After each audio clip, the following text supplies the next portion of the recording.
salut à tous. Alors aujourd'hui, vraiment petite vidéo. En France, on vient de fêter notre fête nationale il y a quelques jours. Je voulais en profiter pour faire une vidéo pour parler un petit peu des jours fériés au Vietnam. Alors je vais pas parler des jours fériés comme la fête du travail, parce que c'est une journée internationale, donc il n'a pas grand intérêt par rapport à la culture et l'histoire du Vietnam.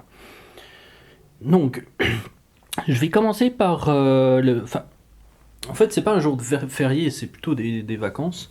Donc, c'est les vacances du Tet, donc le nouvel an lunaire vietnamien. Normalement, ces vacances durent du 29 décembre de l'année précédente au 5 janvier du nouvel an par rapport au calendrier lunaire.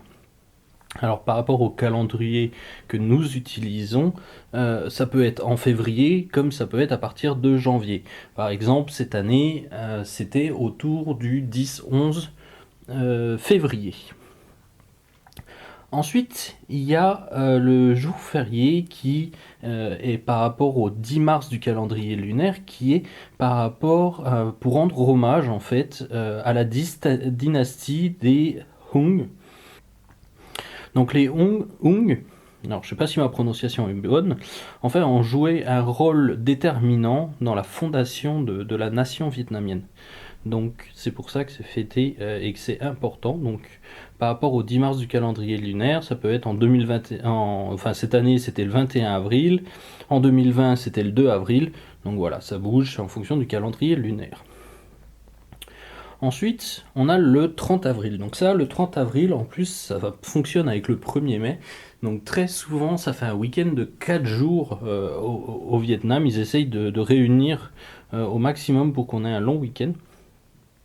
Donc ça peut faire 4 jours.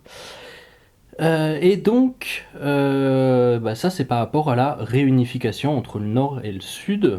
Donc c'est le 30 avril 1975 est le jour qui marque donc la chute du gouvernement de Saigon, mettant fin à la guerre du Vietnam et conduisant à la libération de la partie sud du Vietnam. Chaque année depuis, le pays célèbre cette journée comme une commémoration à la réunification entre la République démocratique du Vietnam au nord et la République du Vietnam au sud. Et le tout devient la République socialiste du Vietnam telle que nous la connaissons aujourd'hui.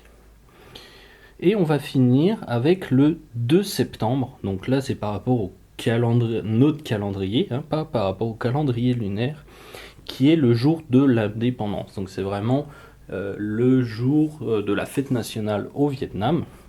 Donc l'origine de cette journée remonte à l'année 1945. Le 2 septembre, des milliers de personnes se sont rassemblées sur la place Ba Dinh à Hanoï pour écouter la déclaration d'indépendance lue par Ho Chi Minh, le premier président du Vietnam, qui a officiellement déclaré que le Vietnam était libre de la force coloniale française.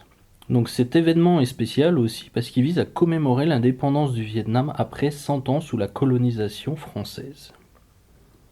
Cette vidéo est maintenant terminée, merci de vous abonner à la chaîne, cela permettra de vous tenir informé des nouvelles sorties, mais aussi de liker cette vidéo et de laisser un commentaire. Je vous dis à la prochaine vidéo et merci d'avoir regardé, bye bye.